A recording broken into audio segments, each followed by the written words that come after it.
Nursing.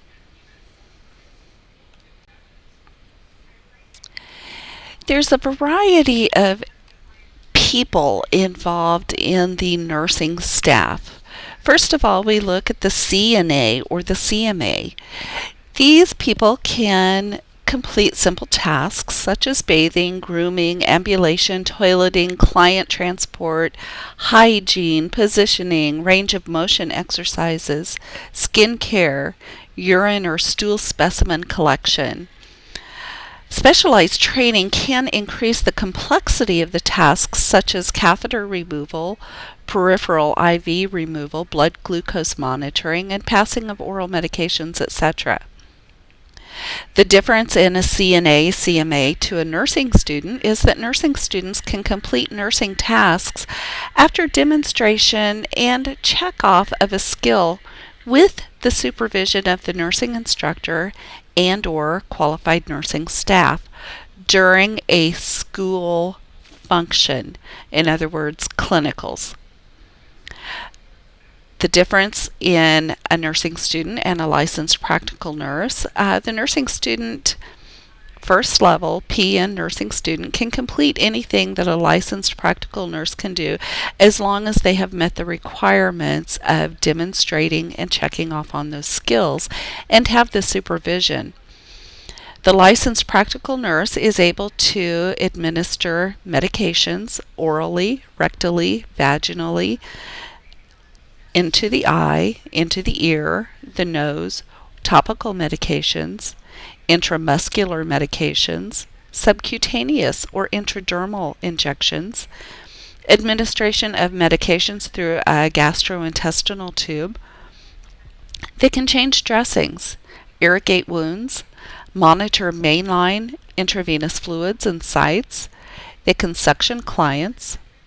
They can do some client teaching, urinary catheterization, etc. A registered nurse can do everything that an LPN can do.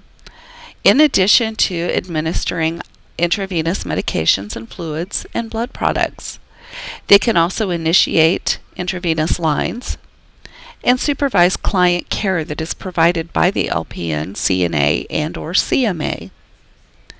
Associate degree nurses, the registered nurses, we need to realize that a lot of the larger hospitals are not accepting the associate degree nurses any longer, or they are accepting the associate degree nurses on an agreement that a BSN degree will be obtained within a specified time frame.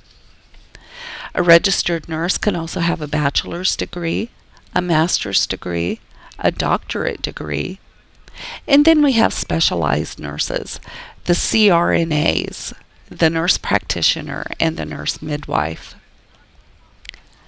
All nurses are required to obtain continuing education in order to maintain the license. They don't go through schooling again, but they are required to take classes. License renewal is every 2 years by the last day of your birth month. In other words, if your birthday, for example, is April 15th, then your license would be due every 2 years on the last day of April. Various certifications can be acquired in your nursing field, but some specific areas require specific certifications for employment. For example, a lot of intensive care units require advanced cardiac life support certification. You will see some clinical and classroom instruction. You'll have skills training, and you'll validate that training in the lab. There will be some laboratory experience, clinical simulation lab.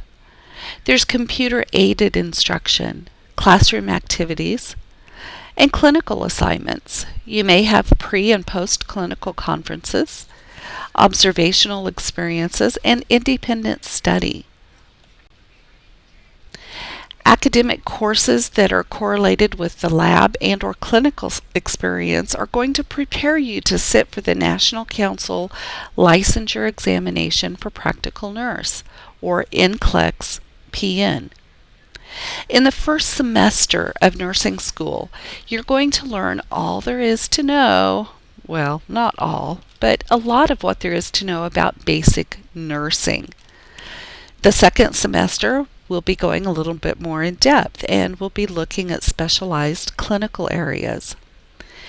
And progress reports will be administered through or issued through each course as necessary.